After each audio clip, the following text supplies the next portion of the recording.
Cybersecurity, just one of the big topics of discussion in Washington today between President Obama and China's President Xi Jinping. And it seems a mutual understanding was reached.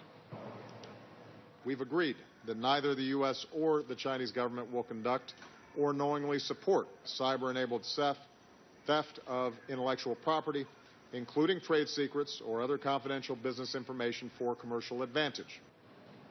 This is certainly not a far-reaching agreement, and concerns about China and other nations do persist. For more now, Tim Eades joins us, CEO of vArmour. It's a data center security company. Welcome to you, and what was your reaction to the news conference today?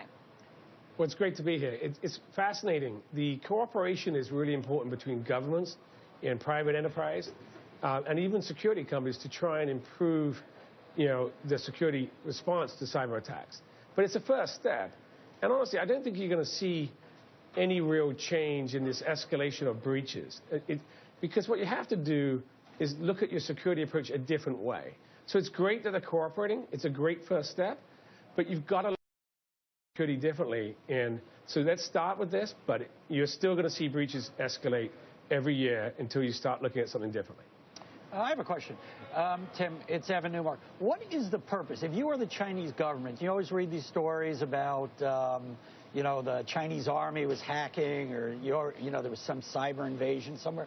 What is the objective? What is the purpose of the Chinese army or of the Chinese government actually trying to steal, tap into American software of any form?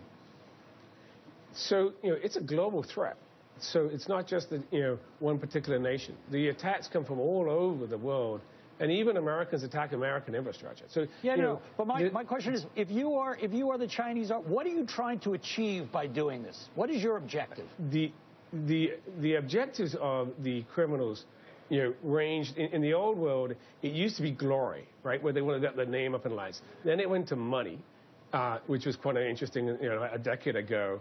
And now you went into cyber terrorism. And so they want to disrupt and disarm and steal intellectual property and for their advantage. And just for the disruption's sake, Tim?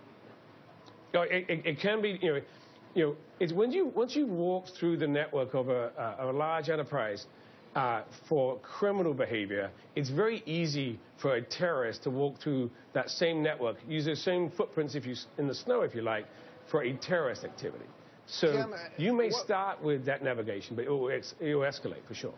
Tim, one of my concerns, and I think this is one of the biggest concerns for the economy, but one of my concerns is that the foxes always seem to be smarter than those that build the hen houses. And I know what your company does is build hen houses. So how do we stay ahead of the curve, not only as a nation and a government, but how can we feel good that any cybersecurity software that we buy is going to be ahead of the curve? Yeah, you're absolutely right. So it's obviously, it's a battle. It's a very interesting battle as well. I mean, the best offense is a strong defense. And so what you have to do is you have to look at how you secure your assets in a different way.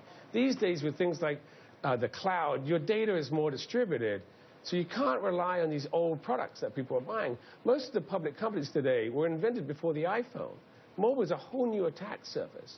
So you have to look at a new type of security protection because your data is so distributed. Understood. So, Tim, when attacks do happen, though, are sanctions appropriate? Is retaliation appropriate? Or am I asking a question way above your pay grade?